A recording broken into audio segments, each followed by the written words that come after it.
the 7 stars, each one of them in his own heaven, so that they might travel accordingly. Thus I made solid the heavenly circles. On the first, the highest circle, I placed the star Saturn. On the second, lower down, I placed Jupiter. On the third, Mars. On the fourth, the Sun. On the fifth, Venus. On the sixth, Mercury.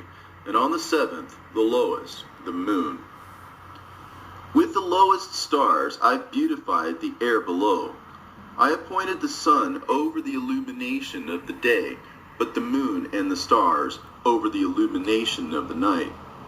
The sun goes in accordance with each animal, and the 12 animals are the succession of the months. I assigned their names, the animals of their seasons, their connection with the newborn, and how they revolve. Then evening came and morning came, the 5th day. On the 6th day I commanded my wisdom to create man out of the 7 components. First, his flesh from the earth. Second, his blood from dew and from the sun. Third, his eyes from the bottomless sea.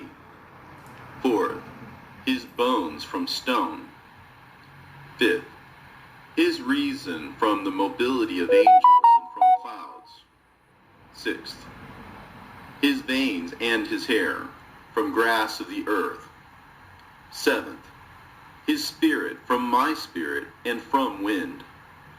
I gave him 7 properties: hearing to the flesh, sight to the eyes, smell to the spirit, touch to the veins, taste to the blood, and to the bones endurance, to the reason sweetness.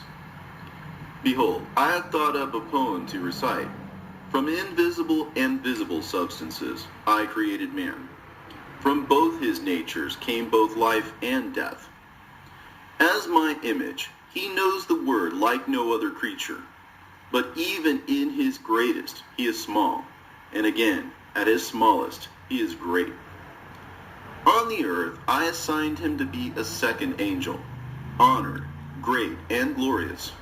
I assigned him to be a king, to reign on the earth, and to have my wisdom. There was nothing comparable to him on the earth, even among my creatures that exist. I assigned him a name from the 4 components: from the east, A; from the west, D; from the north, A; from the south, M. I assigned him 4 special stars and called his name Adam.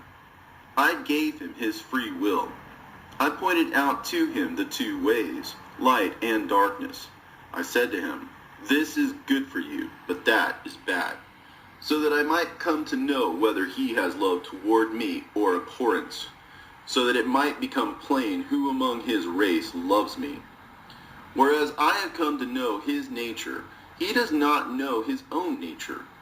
This is why ignorance is more lamentable than the sin, such as it is in him to sin.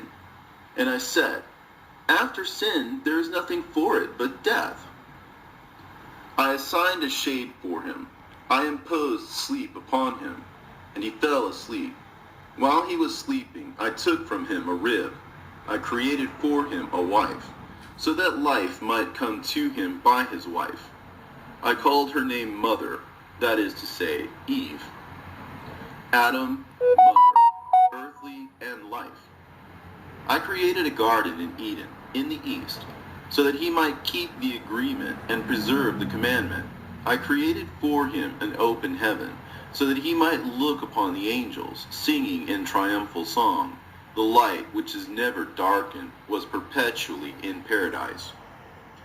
The devil understood how I wished to create another world, so that everything could be subjected to Adam on the earth, to rule and reign over it.